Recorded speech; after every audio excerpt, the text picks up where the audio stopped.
اب آ جائیں کہ نبی علیہ السلام کی جو روٹین میں نے بتایا، مسلم شریف میں حدیث ہے ام سلمہ سے اور سیدہ عائشہ سے کہ نبی علیہ السلام کانا کے الفاظ ہیں، یعنی آپ علیہ السلام کی یہ روٹین میں تھا کہ آپ صلی اللہ علیہ وآلہ وسلم نماز وتر کے بعد 2 نفل بیٹھ کے پڑھا کرتے تھے۔ ان وطروں کے بعد 2 نوافل کی فضیلت کیا ہے؟ اور نبی علیہ السلام تو بیٹھ کے پڑھتے تھے لیکن ہمیں کھڑے ہو کے پڑھنی چاہیے۔ یہ پوری ڈیٹیل انشاءاللہ میں یہ اذان عصر کے وقفے کے بعد انشاءاللہ تعالی ڈسکس کروں گا انشاءاللہ۔ وقفے سے پہلے میں نے عرض کیا تھا کہ آپ صلی اللہ علیہ وآلہ وسلم یہ 2 نوافل بیٹھ کے پڑھا کرتے تھے۔ صحیح مسلم میں 2 روایتیں ہیں، سیدہ ام سلمہ سے بھی اور سیدہ عائشہ سے بھی، اور امام نسائی رحمۃ اللہ علیہ نے بھی سنن نسائی کے اندر یہ حدیثیں لی ہیں اور اس کے اوپر باب باندھا ہے انہوں نے کہ نماز وتر اور فجر کے درمیان نوافل پڑھنے کا جواز۔ انہوں نے فارم بھی لکھ دیا ہے، وہ کہتے ہیں سلف کا فارم، تو انہوں نے یہ فارم ثابت کی ہے۔ جواز کیا، سنت، انہی احادیث کو انہوں نے دلیل بنایا۔ اب بیٹھ والا مسئلہ کہ کھڑے ہو کے پڑھنا ہے یا بیٹھ کے، دیکھیں صحیح بخاری میں حدیث ہے، نبی علیہ السلام نے فرمایا جو شخص کھڑے ہو کے نماز پڑھتا ہے نا، اس کے مقابلے میں جو بیٹھ کے پڑھتا ہے اس کو آدھا ثواب ملتا ہے، اور جو لیٹ کے پڑھتا ہے اس کو بیٹھنے سے بھی آدھا ملتا ہے۔ مجبوری کی وجہ سے بعض اوقات کرنا پڑ جاتا ہے، لیکن اگر مجبوری نہ ہو، جو کھڑے ہو کے نماز پڑھ سکتا ہے اسے کھڑے ہو کر ہی پڑھنی چاہیے۔ رہا نبی علیہ السلام کا معاملہ، یہ صوفیاء نے زیادہ ہنگامہ کھڑا کیا۔ آپ نے دیکھا ہے کہ جو صوفیاء کے ماننے والے ہیں وہ ضد کرتے ہیں کہ وہ وتر کے بعد 2 نفل بیٹھ کے پڑھتے ہیں، کہتے ہیں سنت ہے، لیکن حکم جو ہے وہ سنت پہ فوقیت رکھتا ہے۔ صحیح مسلم میں حدیث ہے، عبداللہ بن عمر بن عاص کہتے ہیں کہ میں نے نبی علیہ السلام کو دیکھا کہ آپ بیٹھ کے نفل پڑھ رہے ہیں، تو میں آپ کے قریب گیا، آپ کے ماتھے پہ ہاتھ رکھا میں نے، یہ سنت بھی ہے کسی کی طبیعت چیک کرنے کے لیے۔ تو ان کا نبی علیہ السلام نے فرمایا کہ عبداللہ کیا کر رہے ہو؟ کہا یا رسول اللہ میں نے آپ سے یہ بات سنی ہے کہ جو بیٹھ کے نوافل پڑھتا ہے اس کو آدھا ثواب ملتا ہے، تو میں چیک کروں کہ آپ بیمار تو نہیں جو بیٹھ کے پڑھ رہے ہیں؟ تو آپ علیہ السلام فرمایا میں بیمار نہیں ہوں، لیکن میں تم لوگوں کی طرح نہیں ہوں، مجھے اللہ تعالیٰ بیٹھ کے بھی مکمل نماز کا ثواب یہ عطا فرماتا ہے، یہ آپ کی خصوصیت ہے۔ جیسا کہ صحیح بخاری اور مسلم میں آتا ہے کہ نبی علیہ السلام نے فرمایا کہ ہم انبیاء کی آنکھیں سوتی ہیں، دل جاگتا رہتا ہے، نبیوں کے وضو نہیں ٹوٹتے سونے سے۔ سیدہ عائشہ کہتی ہیں کئی بار نبی علیہ السلام یعنی نوافل پڑھ کے تہجد کے لیٹتے، میں آپ کے خراٹوں کی آواز بھی سنتی، پھر اٹھ کے اسی طریقے سے نماز کے لیے چلے جاتے، تو میں کہتی یا رسول اللہ وضو؟ تو فرمایا کہ ہمارے دل جاگتے رہتے ہیں، آنکھیں سوتی ہیں، تو وضو کے ٹوٹنے نہ ٹوٹنے کا احساس انبیاء کو نیند میں بھی ہو جاتا ہے، ان کی غفلت ویسی نہیں ہوتی جس طرح کی ہماری ہوتی ہے۔ تو یہ نبی علیہ السلام کی خصوصیت ہے۔ تو چونکہ آپ علیہ السلام خود کہہ رہے ہیں کہ کھڑے ہو کے پڑھنا پورا ثواب ہے، بیٹھ کے آدھا ہے، تو لہٰذا اب اس کی پلی نہیں لینی چاہیے، ہم تو الحمدللہ کھڑے ہو کے ہی پڑھتے ہیں نوافل کو، ظاہر پورا ثواب کمانا چاہیے۔ یہ بہت بڑی ایک فضیلت ہے، اور اس کی فضیلت سن لیں، سنن دارمی کے اندر حدیث ہے صحیح سند کے ساتھ، یہ حدیث صحیح ابن حبان میں بھی موجود ہے، صحیح ابن خزیمہ میں بھی موجود ہے کہ نبی صلی اللہ علیہ وآلہ وسلم نے فرمایا کہ رات کی بیداری ایک مشکل کام ہے، خصوصاً سفر کے کانٹیکسٹ میں آتا ہے، سفر میں تو بندہ تھکا ہوتا ہے، رات کی بیداری ایک مشکل کام ہے، جب تم وتر پڑھ چکو تو 2 رکعت پڑھ لیا کرو، اگر رات کے آخری پہر تمہاری آنکھ نہ بھی کھلی تو اللہ تعالیٰ تمہیں رات کے آخری پہر اٹھ کے جو نماز پڑھنے کا ثواب ہے وہ عطا فرما دے گا۔ سبحان اللہ، کتنی بڑی آسانی ہے، میرے جیسے کمزور لوگوں کے لیے تو بہت بڑی آسانی ہے، اسی لیے سر ہم پڑھتے ہیں اور لوگوں کو ترغیب بھی دلاتے ہیں کہ یار مفت میں آپ ثواب لیں نا، اور یہ آسانیاں رکھی ہوئی ہیں۔ 100 دفعہ روزانہ سبحان اللہ پڑھ لیا کرو، تمہیں 100 غلام آزاد کرنے کا ثواب ملے گا۔ سر روزہ اگر آپ توڑ بیٹھیں تو 1 غلام آزاد کرنا پڑتا ہے، تو 100 روزوں سے بھی کے برابر یہ آپ سمجھ لیں۔ 100 دفعہ الحمدللہ پڑھ لیا کرو، تمہیں 100 گھوڑے اللہ کی راہ میں جہاد کے لیے بھیجنے کا ثواب ملے گا۔ 100 دفعہ اللہ اکبر پڑھ لیا کرو، تمہیں 100 اونٹ اللہ کی راہ میں بھیجنے کا، قربان کرنے کا، نہر کرنے کا ثواب ملے گا۔ 100 اونٹ، سر ایک اونٹ کی قیمت آلموسٹ 2-2.5 لاکھ روپے، کروڑوں روپے کا وظیفہ ہے جی۔ ملینز آف ڈالرز کا یہ وظیفہ ہے فری میں، اور 100 دفعہ لا الہ الا اللہ پڑھ لیا کرو، یہ زمین و آسمان کے درمیان جتنا فاصلہ ہے اس کو ثواب سے بھر دے گا۔ سر لا الہ الا اللہ کے پھر برابری کون کر سکتا ہے؟ وہ حدیث بطاقہ ہے نا، کاغذ کے پرزے والی حدیث جامع ترمذی میں، کہ ایک شخص کے 99 دفاتر گناہوں کے کھولے جائیں گے اور نامہ مال تل رہا ہوگا تو اللہ تعالیٰ فرمائے گا میں کسی کے ساتھ ناانصافی نہیں کرتا، دوسری طرف ایک کاغذ کا ٹکڑا ڈالا جائے گا جس پہ لا الہ الا اللہ لکھا ہوگا، وہ شخص کہے گا یہ ایک ٹکڑا کیا کر سکتا ہے، بس وہ رکھنے کی دیر ہوگی وہ پڑھنا بھاری ہو جائے گا، اللہ کے نام سے تو وزنی کوئی چیز نہیں ہو سکتی، اسے کہتے ہیں کاغذ کے پرزے والی حدیث، اس کے لیے جنت کا حکم ہو جائے گا، لا الہ الا اللہ کا مقابلہ نہیں ہے۔ تو یہ 4 وظیفے ہیں، سبحان اللہ، الحمدللہ، اللہ اکبر، لا الہ الا اللہ۔ یہ اتنا محبوب وظیفہ ہے کہ جو سنن ابی داؤد میں، جامع ترمذی میں صلاۃ و تسبیح والی حدیث ہے، اس میں 300 دفعہ کون سے کلمات پڑھے جاتے ہیں؟ یہی سبحان اللہ والحمدللہ ولا الہ الا اللہ واللہ اکبر، بس اتنا ہی پڑھنا ہوتا ہے۔ یہ ولا حول ولا قوت الا باللہ کی حدیثیں الگ سے ہیں، لیکن صلاۃ و تسبیح میں اتنا ہی پڑھنا ہوتا ہے، 4 کلمات۔ حتیٰ کہ صحیح مسلم میں حدیث ہے، نبی علیہ السلام نے فرمایا یہ 4 کلمات مجھے ہر اس چیز سے بڑھ کر محبوب ہیں جن پہ سورج طلوع ہوتا ہے، یعنی دنیا اور جو کچھ دنیا کے اندر ہے اس سے بڑھ کر مجھے یہ چیز محبوب ہے کہ میں یہ 4 کلمات کہہ لوں، سبحان اللہ والحمدللہ ولا الہ الا اللہ واللہ اکبر۔ اور صحیح مسلم کی ایک اور حدیث ہے کہ نبی علیہ السلام نے فرمایا اللہ تعالیٰ کو اس سے بڑھ کر کوئی اور کلمات محبوب نہیں ہے، اور یہ حصہ بخاری میں بھی ہے اس کا، اور اس میں اللہ تعالیٰ کی طرف سے کوئی پابندی نہیں ہے، تم ان کی ترتیب بھی بدل سکتے ہو، یعنی سبحان اللہ کے بعد آپ اللہ اکبر پڑھ لیں، پھر لا الہ الا اللہ، کوئی فرق نہیں ہے، یہ ایک اوپن چیز ہے۔ آپ یوں بھی کر سکتے ہیں کہ پہلے 100 دفعہ پڑھ لیں سبحان اللہ سبحان اللہ سبحان اللہ، الحمدللہ الحمدللہ الحمدللہ، اللہ اکبر، کیونکہ را کو پھر لام سے ملائیں گے، اللہ اکبر اللہ اکبر اللہ اکبر، لا الہ الا اللہ لا الہ الا اللہ لا الہ الا اللہ۔ اور یوں بھی پڑھ سکتے ہیں، وہ زیادہ بہتر ہے، سبحان اللہ والحمدللہ ولا الہ الا اللہ واللہ اکبر، کیونکہ اکبر پہ وقت کریں گے، ورنہ یہ سبحان اللہ تو الحمدللہ ہی پڑھ نہیں سکتے آپ، کیونکہ الحمدللہ الحمدللہ الحمدللہ بنے گا کنٹینیوس، جیسے اللہ اکبر اللہ اکبر اللہ اکبر بنتا ہے، تو وقت کرنا پڑے گا سوائے سبحان اللہ کے، سبحان اللہ یہ تو پڑھ سکتے ہیں، لیکن الحمدللہ کو الحمدللہ الحمدللہ وقف کرنا پڑے گا۔ اللہ اکبر اگر ملائیں گے تو اللہ اکبر را کو لام سے، تو اس کی بجائے اتنی مشکل میں نہ پڑھیں، سبحان اللہ والحمدللہ ولا الہ الا اللہ واللہ اکبر، ایک تسبیح پڑھ لے، 4 وظیفے 100 دفعہ ہو جائیں گے، کیونکہ نبی علیہ السلام نے اجازت دے دی ہے نا، آگے پیچھے دائیں بائیں کچھ بھی کر سکتے ہو، اور یہ ترتیب تو صلاۃ و تسبیح میں موجود ہے، نبی علیہ السلام نے کلمات پڑھے بھی ہیں۔ آپ کو پتہ ہے تبلیغی جماعت والے 3 وظیفے بتاتے ہیں، ویسے بڑی سمجھداری سے ہی کسی نے وہ ڈیوائز کیے ہوئے ہیں، 100 دفعہ وہ یہ بتاتے ہیں سبحان اللہ والحمدللہ ولا الہ الا اللہ واللہ اکبر، وہ ساتھ وہ بتاتے ہیں ولا حول ولا قوت الا باللہ، وہ بھی پڑھ سکتے ہیں، وہ بھی صحیح بخاری میں رات کو اٹھتے وقت کی دعا ہے، فی العلی العظیم تک بھی پڑھ سکتے ہیں، وہ ابن ماجہ میں موجود ہے۔ میرا ایک یوٹیوب پہ کلپ ہے 6 کلموں کا ثبوت، تو میں نے بتایا 4 کلمے ثابت ہیں، 2 مولویوں کے لکھے ہوئے ہیں، آخری والے جو ہیں، تو بلکہ وہ میرا بیٹا تو وہ اس کے وہ کورس میں آیا تو اس نے وہ 2 یاد ہی نہیں کیے، تو اس کو ماں کہہ رہی یاد کرو، کہتی وہ کہتا ثابت ہی نہیں ہے تو کیوں ساری یاد کر۔ ہم ریکویسٹ کریں گے، ہمارے پاس بھی وہ کورس اسلامیات کا جو ہے نا اس کو ریویو کرنے کے لیے بھیجا ہوا ہے ہماری اکیڈمی میں انہوں نے، تو ہم اس میں ان کو ریکویسٹ کریں گے کہ یہ آخری 2 کلمے نکال دیں، پہلے 4 کلمے ثابت ہیں، وہ تو ثابت ہی نہیں ہے، تو خام خواہ لوگوں کو آپ رٹا رہے ہیں، الٹا جن لوگوں کی شادی ہونے والی ہوتی ہے وہ بیچارے ٹینشن میں پڑے ہوتے ہیں 6 کلمے یاد کرنے کے، حالانکہ کلمے کے ساتھ تو کوئی تعلق ہی نہیں اس کے۔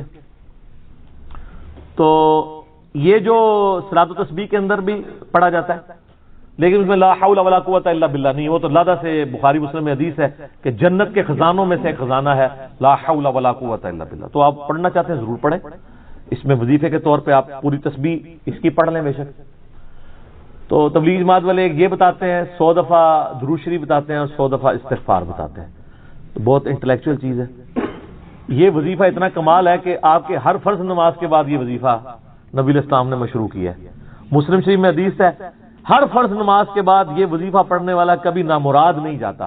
33 دفعہ سبحان اللہ، 33 دفعہ الحمدللہ اور 34 دفعہ اللہ اکبر.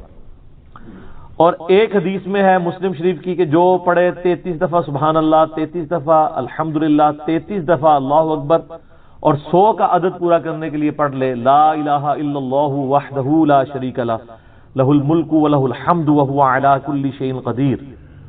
100 کا عدد اس سے بھی پورا کر سکتے ہیں اور 100 کا عدد اللہ اکبر کہہ کے بھی پورا کر سکتے ہیں. تو اس کے سارے گناہ معاف کر دیے جائیں گے اگرچہ سمندر کی جھاگ کے برابر ہی کیوں نہ ہو. لیکن وہ صغیرہ گناہ، کبیرہ گناہ صرف توبہ سے معاف ہوتے ہیں. وہ صحیح مسلم میں حدیث ہے کہ اگر بڑے گناہوں سے بچا جائے تو ایک جمعے سے دوسرا جمعہ، ایک رمضان سے دوسرا رمضان اور ایک نماز سے دوسری نماز درمیان کے گناہوں کا کفارہ بن جائے گی. لیکن جو نماز ہی نہیں پڑھتا تو جمعہ پڑھتا رہے تو وہ تو بڑے گناہوں سے نہیں بچا ہوا نا. مسلم شریف میں حدیث ہے بندے کے کفر اور اسلام کے درمیان فرق نماز ہے. یہ نہ ہو کہ ایک رمضان پڑھ لے اگر رمضان کے بھی چلے سارے، نہیں نہ، اس طرح نہیں ہوگا.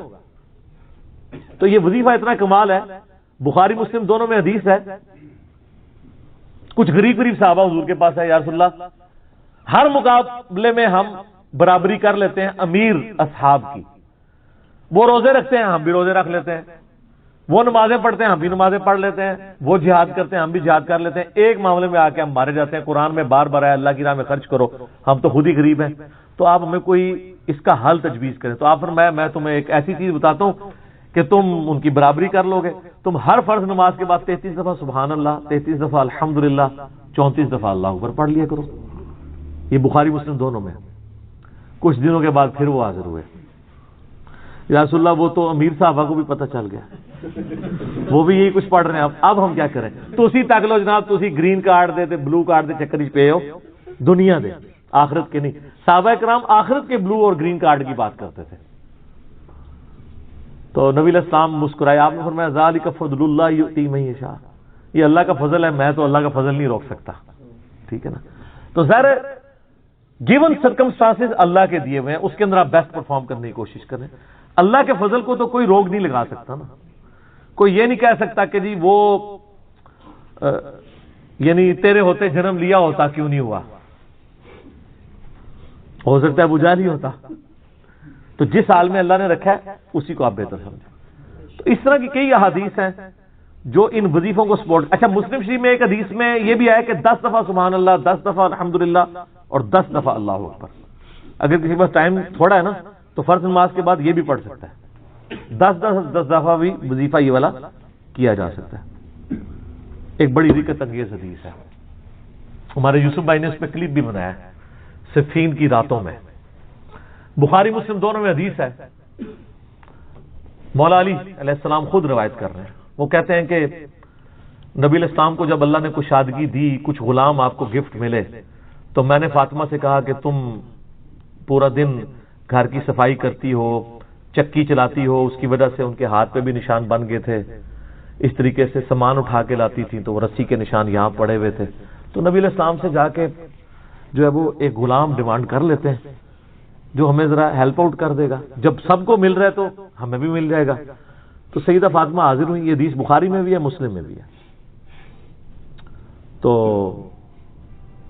حضور علیہ السلام کے پاس گئیں، بات نہیں کر سکی. طبیعت میں تربیت کس کی تھی سر؟ بولڈنس نہیں تھی وہ والی. حالانکہ باپ ہے اور حضور کو پتا تھا اپنی بچی کی عادت کا. تو وہ گئیں، بات نہیں کر سکی، واپس چلی گئی. تو حضور علیہ السلام محفل برخاست ہوئی، آپ خود آ گئے. سر وہ حدیث کمال ہے. مولا علی کہتے ہیں میں اور فاطمہ ایک چادر میں لیٹے ہوئے تھے اور نبی علیہ السلام ہمارے گھر میں آئے اور پاؤں کی جانب سے نبی علیہ السلام ہمارے بستر میں داخل ہوئے، حتیٰ کہ آپ کے پاؤں کی ٹھنڈک ہم نے اپنے سینے پہ محسوس کی. یعنی حضور علیہ السلام نے پاؤں کی جانب سے اپنے پاؤں انٹر کیے اور وہ پاؤں سیدہ فاطمہ اور مولا علی کے سینے تک پہنچ گئے تو انہوں نے ان کو سینے سے لگا لیا. سر یہ فرینکنس کسی صحابی کو نصیب ہو سکتی ہے؟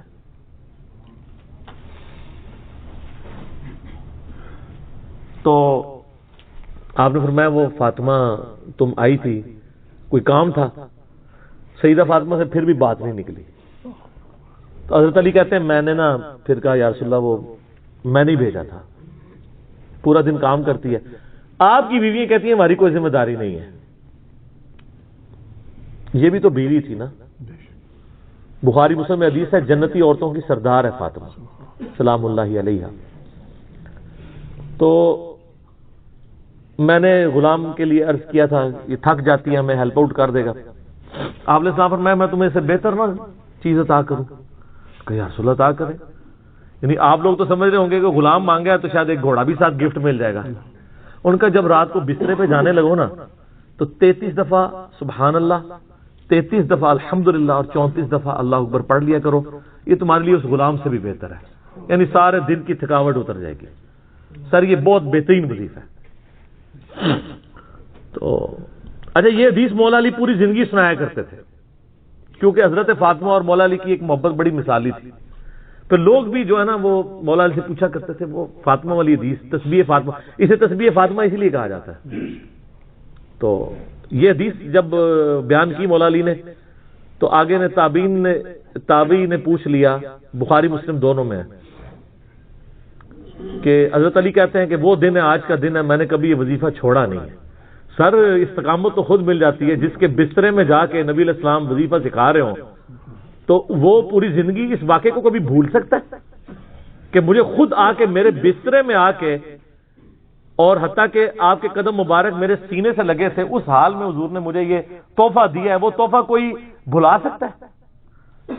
تو تابعی نے کہا کہ مولا علی سے کہا کہ کیا جنگ صفین کی راتوں میں بھی آپ یہ وظیفہ پڑھا کرتے تھے جب مسلمانوں پہ اتنا مشکل وقت تھا، آپ میدان جنگ میں تھے. آپ دیکھیں 30 سال کے بعد مولا علی کو تلوار دوبارہ اٹھانا پڑی اسلامی نظام کو بچانے کے لیے. تو مولا نے کہا ہاں صفین کی راتوں میں بھی میں نے کبھی یہ وظیفہ نہیں چھوڑا. ٹھیک ہے. تو اس پہ وہ کلپ بنایا تھا صفین کی راتوں میں. یہ اتنا کمال کا وظیفہ ہے. اللہ تعالیٰ ہمیں اس وظیفے پہ استقامت دے اور کچھ نہ کر سکیں یہ ضرور کیا کریں. بخاری مسلم میں حدیث ہے عائشہ کہتی ہیں نبی علیہ السلام نے فرمایا کہ اللہ تعالیٰ کو سب سے بڑھ کر محبوب عمل وہ ہے جو مستقل مزاجی سے کیا جائے خواہ تھوڑا ہی کیوں نہ ہو، بنسبت اس عمل کے جو بہت زیادہ ہو لیکن مستقل مزاجی سے نہ ہو. ایک بندہ ایک دن 1000 دفعہ سبحان اللہ پڑھتا ہے، اگلے دن 10 دفعہ پڑھتا ہے، اس سے بہتر روزانہ ہی 10 دفعہ پڑھ لے. تو یہ وظیفہ 100 دفعہ پڑھنے کے لیے کوئی زیادہ ٹائم ریکوائرڈ نہیں ہوتا. آپ روٹین میں ہیں، آپ پاس دونوں آپشن ہیں.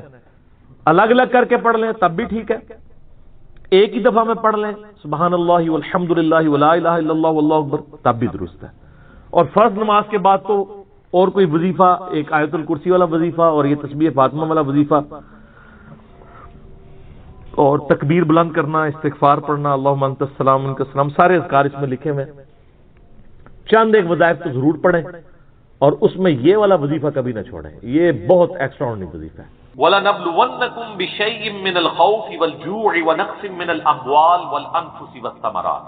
ہم ضرور آزمائیں گے دنیا کی زندگی میں تمہیں خوف کے ذریعے، بھوک کے ذریعے، جان اور مال میں نقص کے ذریعے. وَبَشِّرِ الصَّابِرِينَ، اور بشارت ہوگی صبر کرنے والوں کے لیے. تو یہ ساری تکلیفیں ان کو آپ مکافات عمل کہہ کے نہیں جان چھڑا سکتے، یہ الگ طرح سے آزمائش بھی ہو سکتی ہے کسی کے اوپر. اور صبر کرنے والوں کے لیے بشارت ہے، اور ان کی نشانی کیا ہے؟ الذین اذا اصابتهم مصیبہ، جب کبھی انہیں کوئی مصیبت پہنچتی ہے تو وہ کہتے ہیں قالوا انا للہ وانا الیہ راجعون. بھئی ہم بھی تو اللہ کی طرف سے آئے تھے، ہمیں بھی لوٹ کے اللہ کے پاس جانا ہے. اگر کوئی تکلیف آئی ہے تو یہ بھی چلی جائے گی. سب سے بڑی تکلیف کیا ہے؟ موت. وہ بھی تو ہم پہ آنی ہے نا. تو اس سے پہلے اگر چھوٹی تکلیف آئی ہے تو اللہ کی طرف چلی جائے گی. اس کانٹیکسٹ میں ایک حدیث ہے صحیح مسلم میں بڑی زبردست. ام سلمہ کہتی ہیں کہ جب ابو سلمہ میرے خاوند فوت ہوئے، مجھے ان کی فوتگی کی خبر ملی تو میں نے حضور سے ایک دعا سن کے یاد کر رکھی تھی کہ جو کوئی وہ دعا مانگ لے گا اللہ تعالیٰ اس سے بہتر اسے نعم البدل دے دے گا. اور وہ دعا آدھا پورشن تو یہی ہے، سورۃ البقرہ کی آیت نمبر 156 انا للہ و انا الیہ راجعون.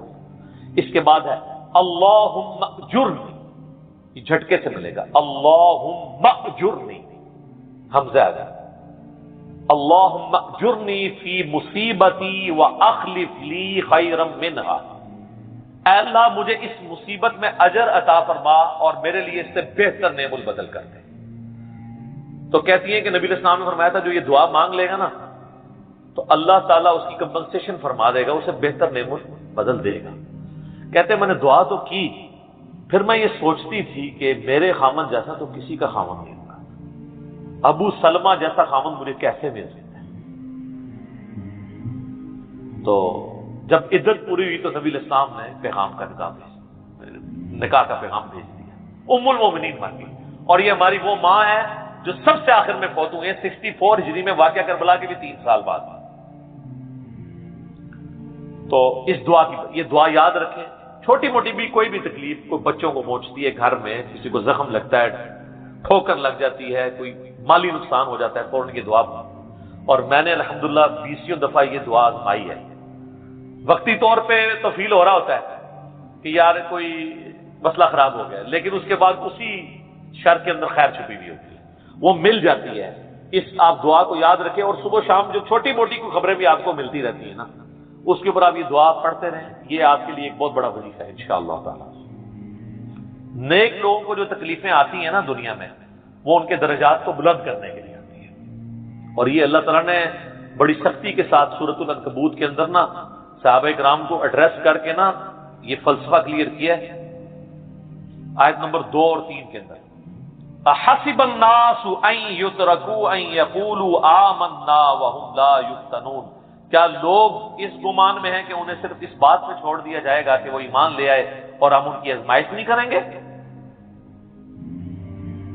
وَلَقَدْ فَتَنَّ الَّذِينَ مِنْ قَبْلِهِمْ، بے شک ہم نے ضرور آزمایا تھا ان سے پہلے لوگوں کو. فَلَيَعْلَمَنَّ اللَّهُ الَّذِينَ صَدَقُوا وَلَيَعْلَمَنَّ الْكَاذِبِينَ، تو اللہ تعالیٰ ضرور جانچ کر رہے گا کہ کون سچے ہیں اپنے دعوے کے اندر.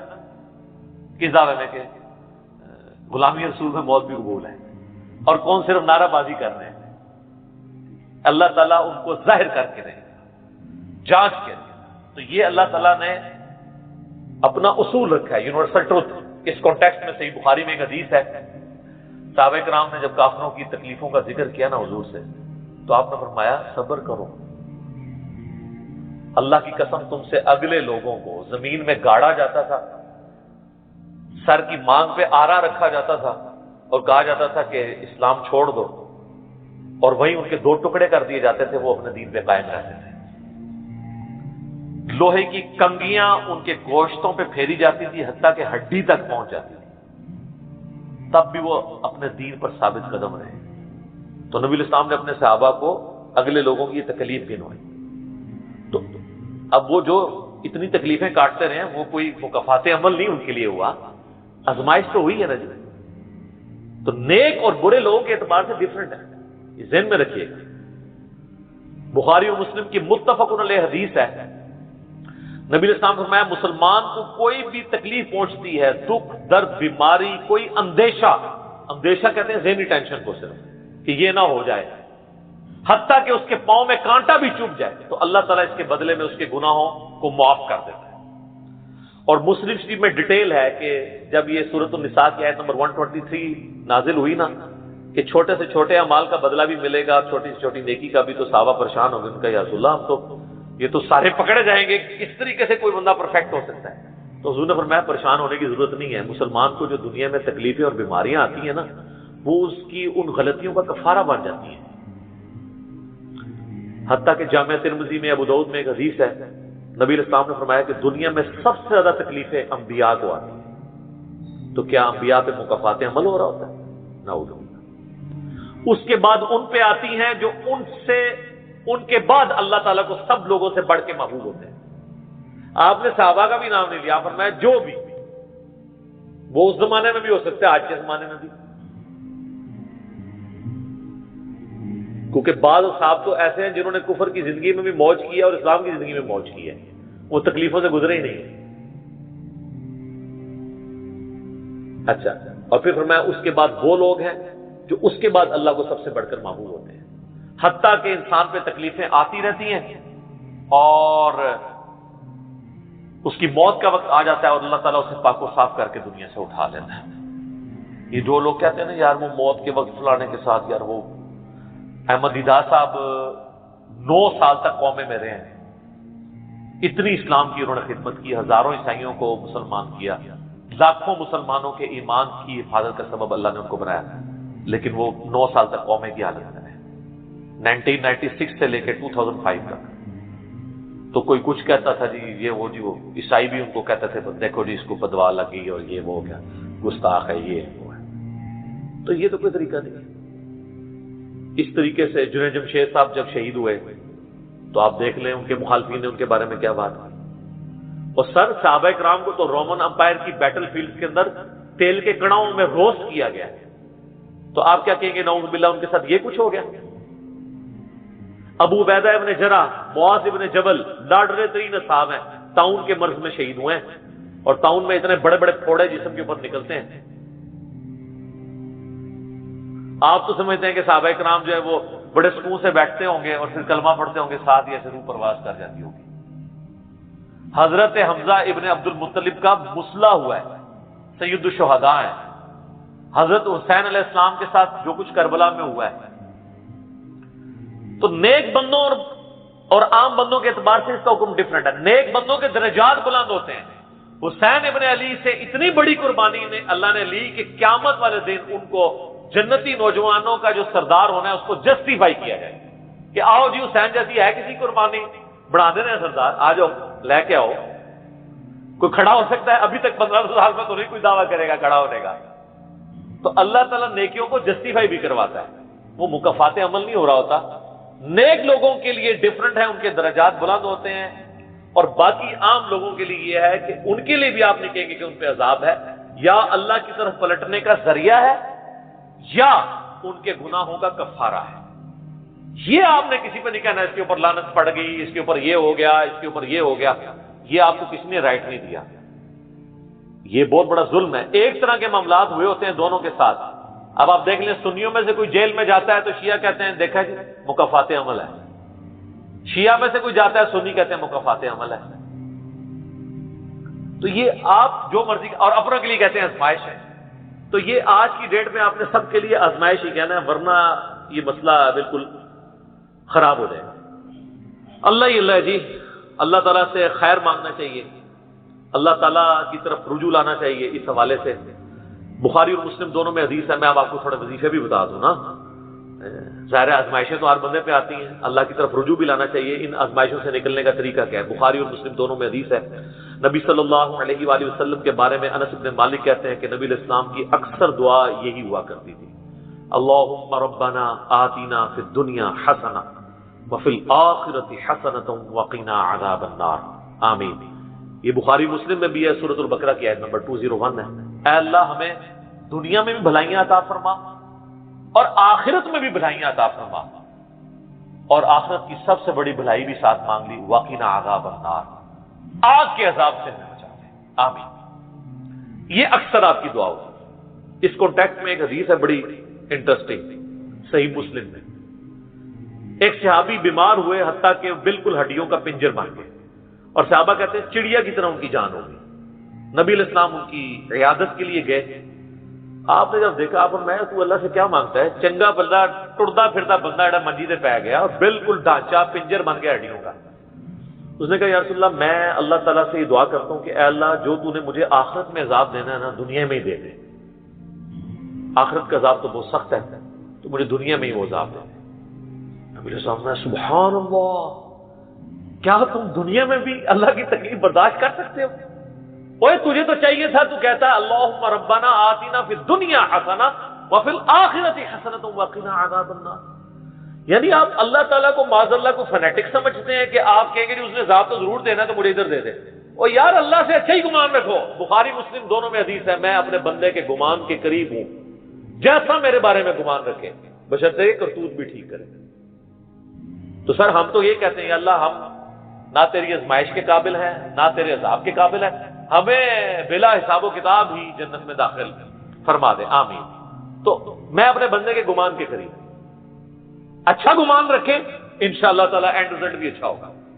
آپ اللہ سے گمان اچھا رکھیں، یہ گمان بہت اہم چیز ہے، اور یہ آپ کا جو کانفیڈنس ہے نا اللہ کے اندر کہ انشاءاللہ اللہ میرے ساتھ خیر کا معاملہ ہی کرے گا. اچھا کئی لوگ کہتے ہیں منو تو اللہ نے دینے ہی ذات ہے. استغفر اللہ تو بولی، آپ چاہے اچھے اعمال کرتے ہیں برے اعمال، تب بھی آپ نے یہ اپنے بارے میں یہ بات نہیں کرنی. یہ تو اور کسی کے بارے میں تو آپ نے سوچنا بھی نہیں سر، وہ تو کہانی ختم. وہ تو صحیح مسلم میں حدیث ہے نا، ایک شخص نے قسم اٹھا کے کہہ دیا تھا کہ اللہ تعالیٰ اس کو کبھی معاف نہیں کرے گا، وہ بڑا گنہگار شخص تھا. اللہ کی بارگاہ میں پہنچے، اللہ نے فرمایا تو نے میرے بھی آپ پہ کیسے قسم کھا دی، جا میں نے اس کو معاف کیا، تجھے دوزخ میں پھینک. لا يسأل عما يفعل وهم يسألون، سورۃ الانبیاء کی آیت ہے. اللہ کو کوئی نہیں پوچھ سکتا اس نے یہ کیوں کیا، وہ سب کو پوچھ سکتا ہے کہ انہوں نے یہ کیوں کیا. یہ اللہ تعالیٰ کے بارے میں ناشکری پھیلانا سورہ الزمر میں ہے، لا تقنطوا من رحمت اللہ، اللہ تعالیٰ کے بارے میں مایوسی عوام کے اندر پھیلانا. لیکن اس کا دوسرا پہلو بھی غلط ہے کہ آپ رحمت کی آیتیں پڑھ کے تو لوگوں کے کام چوک کے رکھو، وہ بھی دوسری ایکسٹریم ہے، وہ بھی نہیں ہونی چاہیے. رحمت سے دھوکہ بھی نہیں کھانا، ہاں اعمال پورے کرنے ہیں اور پھر اللہ سے امید بھی رکھنی ہے. جو سیدنا ابوبکر نے حضرت عمر کو وصیت کرتے ہوئے کیا کہا تھا، کیا عمر جب تو جنتیوں کی طرف دیکھے نا تو دعا کرنا کہ میں بھی ان میں شامل ہو جاؤں، اور جب بھی تو جہنمیوں کا ذکر لائے تو اللہ تعالیٰ سے پناہ مانگنا کہ کہیں میں ان میں شامل نہ ہوں. انہوں نے تو نہیں آگے سے کہا کہ میں عشرہ مبشر ہوں. ٹھیک ہے، یہ معاملہ بہت سینسٹیو ہے. جن کو اللہ کا تعارف ہے نا تو وہ ان کی زندگی بڑے ڈر ڈر کے گزرتی ہے. تو یہ حدیث میں نے اس لیے بتا دی. ایک اور ذریعہ ہے ان آزمائشوں سے نکلنے کا. صحیح بخاری اور مسلم دونوں میں حدیث ہے، جس کی یہ خواہش ہے کہ اللہ اس کی عمر دراز کر دے اور اس کے رزق میں کشادگی دے. رزق میں دنیا کی ہر نعمت شامل ہے. ہم تو دولت ہی سمجھتے ہیں، اچھی صحت بھی رزق ہے، اچھی اولاد بھی رزق ہے، اچھی صحت بھی رزق ہے، مال کی فراوانی بشرطے کہ وہ فطرے میں نہ ڈال دے وہ بھی رزق ہے. ہر چیز دنیا میں جتنی بھی اہمیت ہے کی چیزیں جو ہم سمجھتے ہیں. تو بخاری اور مسلم دونوں میں الفاظ ہیں، جس کی یہ خواہش ہے اس کی عمر دراز ہو جائے اور اس کے رزق میں کشادگی ہو تو اپنے رشتہ داروں کے ساتھ حسن سلوک کرے. یہ ہے جناب وہ کام کرنے کا. حسن سلوک خالی ان کو تسلیاں نہیں دینا. ظاہر ہے قرآن اور حدیث میں جب رشتہ داروں سے صلہ رحمی کا ذکر آتا ہے تو یہ ہے کہ ان کے ساتھ قطع تعلق ہی نہیں کرنی، دوسرا ان کی فائنینشیل سپورٹ کرنی ہے. اس لیے آپ دیکھیں سب سے زیادہ حقدار زکوٰۃ کے صدقات کے آپ کے بہن بھائی ہیں، سب سے قریبی رشتہ ہوا ہے، اس کے بعد کوئی اور حق نہیں. باقی اس پہ تو امت کا اجماع ہے کہ جو صدقات اللہ کی راہ میں آپ کرتے ہیں اس سے اللہ تعالیٰ تکلیف ٹالتا ہے. منت سے نہیں ٹلتی. بخاری مسلم میں حدیث ہے کہ منت سے کنجوس کا مال ہی نکلتا ہے، تکلیف نہیں ٹلتی. لاجیکل ہے. منت تو یہ کہ یا اللہ پہلے کر تو میں کراں گا، اور صدقے میں کیا ہے، یا اللہ میں نے تیری طرف سے تیری راہ میں یہ صدقہ کیا اور میں اس نیک عمل کا وسیلہ تجھے پیش کرتا ہوں، میرا مسئلہ حل کر دے. جو بخاری مسلم میں حدیث ہے 3 لوگ غار میں پھنس گئے تھے، انہوں نے اپنے پرانے اعمال کا واسطہ پیش کیا تھا. یہ نہیں لگا کہ یا اللہ ایک بار کاٹ دیتے تھے کرا کے پھر کون سی نکلنا. انہوں نے اپنے پرانے کیے ہوئے اعمال کا وسیلہ اللہ کے حضور پیش کیا. جو قرآن میں بھی ہے وَاسْتَعِينُوا بِالصَّبْرِ وَالصَّلَاةِ، صبر اور نماز کے ذریعے اللہ کی مدد چاہو. جس سے وہ کہتے ہیں جی اس سے غیر اللہ کی مدد ثابت ہوتی ہے، تو کوئی کہتا ہے المدد یا صبر، المدد یا نماز، وہ اس کا مطلب ہے صبر اور نماز سے اللہ کی مدد، کیونکہ آگے آتا ہے ان اللہ مع الصابرین، بے شک اللہ تعالیٰ صبر کرنے والوں کے ساتھ. تو نیک اعمال کا وسیلہ آپ اللہ کے حضور پیش کریں. تو صدقہ اور خیرات کرنا یہ اللہ تعالیٰ کی طرف سے آئی ہوئی تکالیف کو، بلاؤں کو ٹال دیتا. تو یہ میں نے آپ کو ایک دعائیں، اذکار اور پھر اعمال بھی بتا دیے. آخر میں 2 دعائیں میں وہ جو بیان کی تھی ان کو ریپیٹ کر دیتا ہوں. ایک پریونٹیو دعا ہے. یہ 2 علاج ہوتے ہیں نا، پریونٹیو اور کیوریٹیو. پریونٹیو علاج یہ ہوتا ہے کہ بیماری ہونے سے پہلے علاج کیا جائے، جیسے ویکسین ہے. آج کل وہ کہہ رہے ہیں کورونا کی ویکسین بن گئی ہے کہ وہ لگوا لیں تو تکلیف ہو ہی نہ. ایک ہوتا ہے کیوریٹیو علاج کہ بیماری ہو گئی ہے تو اب علاج کیسے. تو پریونٹیو علاج جو دعائیں ہیں نا وہ ہے اللہم ربنا آتنا فی الدنیا حسنہ وفی الآخرۃ حسنۃ وقنا عذاب النار. ہر نماز کے تشہد میں اسے مانگے، ٹھیک ہے، بلکہ سجدے میں مانگے۔ صحیح مسلم میں حدیث ہے کہ سجدے میں تم اپنے رب کے سب سے زیادہ قریب ہوتے ہو، خوب دعائیں مانگا کرو، سجدے میں بھی آپ یہ دعا مانگیں، تشہد میں تو مانگے ہی مانگے۔ وہ بخاری مسلم میں حدیث ہے درود شریف کے بعد جو چاہو اپنے رب سے مانگو، وہ تو قبولیت کی ایک جگہ ہے۔ اس کے علاوہ یہ ہوگی پریونٹیو علاج بیماریوں سے، پریشانیوں سے، جتنے سنت اذکار ہیں، بسم اللہ الذی لا یضر یا اعوذ بکلمات اللہ التامات من شر ما خلق، یہ ساری کی ساری چیزیں اللہ تعالیٰ کی طرف سے سنت اذکار ہیں۔ لیکن یہ یاد رکھیے گا یہ ناگہانی آفات کے لیے ہیں، یہ نہیں ہے کہ بسم اللہ پڑھ کے ساکٹ میں انگلی دے دے یا بسم اللہ الذی لا یضر پڑھ کے تو کوبرے سے کھیلنا شروع کر دیں، نہیں، وہ پھر آپ اپنے اوپر تقدیر خود غالب کروا رہے ہیں، پھر یہ اذکار نہیں اثر کریں گے۔ یہ ناگہانی آفات کے لیے، جب کوئی شخص اپنے اوپر خود تقدیر غالب کر لیتا ہے نا، پھر وظائف ہو جاتے ہیں سائڈ کے اوپر، یہ ذہن میں رکھیے گا۔ پھر بھی جو تکلیفیں آنی ہے نا، وہ تو آنی ہے اللہ کی طرف سے آزمائش والی، وہ تو ہمیں یہی ایٹیٹیوڈ ہے کہ ہم اللہ تعالیٰ کی طرف رجوع لائیں، اور وہی ہے کیوریٹیو علاج کہ جب کسی بھی تکلیف آ جائے تو اب کیا کرنا ہے، اس نے کہنا ہے انا للہ و انا الیہ راجعون، اللہم اجرنی فی مصیبتی واخلف لی خیرا منہا۔ یہ مکافات عمل کا سارا ٹاپک، اس کا اینڈ میں کروں گا سورہ الحدید کی ان 2 آیات کے اوپر، جس کے بعد صبر آ جائے گا کہ اللہ تعالیٰ نے یہ تکلیف کا سلسلہ دنیا میں جو رکھا ہوا ہے، اس پہ صبر کے لیے کیا ترغیب دلائی ہے۔ آیت نمبر 22 اور 3، ما اصاب من مصیبت فی الارض ولا فی انفسکم، کوئی مصیبت بھی ایسی نہیں کہ زمین میں آئے۔ زمین میں کیا مصیبت آتی ہے؟ زلزلہ، وبائی امراض، سیلاب، طوفان، ولا فی انفسکم، اور نہ کوئی ایسی مصیبت کہ تمہاری جان میں آئے۔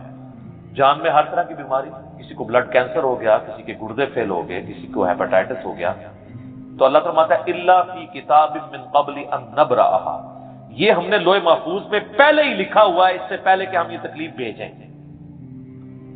کام ہی ختم ہو گیا۔ اللہ کہتا ہے ہم نے تو یہ طے کیا، یہ ڈیسٹنی ہے، تمہاری تقدیر ہے۔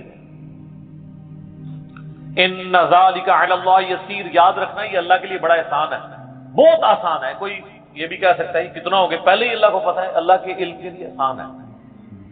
سورۃ الانعام میں تو یہاں تک آیا ہے کہ خشکیوں میں یا سمندروں کے اندر کسی درخت کا اگر پتا بھی گرتا ہے نا تو اللہ کو پہلے سے علم ہے، اور زمین کی گہرائیوں میں کوئی دانہ بھی پھوٹتا ہے نا، وہ پہلے۔ اب ظاہر ہے ہمارا ذہن تو اس ڈیٹے کو سمجھ نہیں سکتا، بلکہ آج ہم نے لیپ ٹاپس میں ہارڈ ڈسک میں وہ ڈیٹا سٹور کر لیا ہے جو 8 سے 100 سال پہلے کا انسان اس کو ماننے کے لیے تیار نہیں ہوگا کہ یہ ٹچ سکرین موبائل کیا کر سکتا ہے، اتنی دور بات کر سکتے ہیں، وہ تو اس کو بھی ماننے کے لیے تیار نہیں ہوں گے۔ لیکن ہو گیا نا کہ انسان کو اللہ نے ترقی کرائی ہے، تو اللہ کا علم تو بہت کامل ہے۔ لِكَيْ لَا تَأْسَوْا عَلَىٰ مَا فَاتَكُمْ، یہ ہم نے اس لیے کیا، یعنی ہم نے تقدیر میں پہلے یہ چیزیں لکھی تھی تاکہ تم مت افسوس کرو اس چیز پہ جو تم سے چھین لی جائے۔ وَلَا تَفْرَحُوا بِمَا آتَاكُمْ، اور اس پہ شیخی مت بگاڑنا جو اللہ نے تمہیں دی ہے۔ اللہ کسی سے لے کے آزماتا ہے تو کسی کو دے کے بھی آزماتا ہے۔ وَاللَّهُ لَا يُحِبُّ كُلَّ مُخْتَالٍ فَخُورٍ، اور اللہ تعالی پسند نہیں کرتا ہر شیخی بگاڑنے والے، جو بات بات کے اوپر شیخی بگاڑتا ہے۔ کسی کے پاس اگر کوئی اللہ کی طرف سے نعمتیں ہیں تو وہ اللہ کا شکر ادا کرے، اور اگر کسی کے اوپر آزمائش کا وقت ہے تو وہ اللہ کی طرف رجوع لائے۔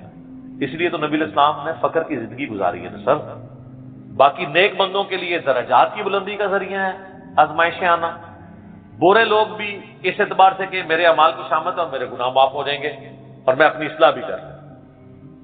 کسی کے بارے میں کوئی ورڈکٹ نہ دیں، اپنے اوپر ضرور لاگو کریں۔ ہم اللہ تعالیٰ سے دعا کرتے ہیں اللہم اجرنا من النار، اللہم انی اعوذ بک من عذاب جہنم، ربنا اننا آمنا فاغفر لنا ذنوبنا وقنا عذاب النار، اللہم انی اعوذ بک من عذاب جہنم، ربنا اصرف عنا عذاب جہنم ان عذابها كان غراما، اللہم ربنا آتنا فی الدنیا حسنہ وفي الآخرة حسنة وقنا عذاب النار، اللهم أحسن عاقبتنا في الأمور كلها وأجرنا من خزي الدنيا وعذاب الآخرة آمین ثم آمین. ٹھیک ہوگا جی.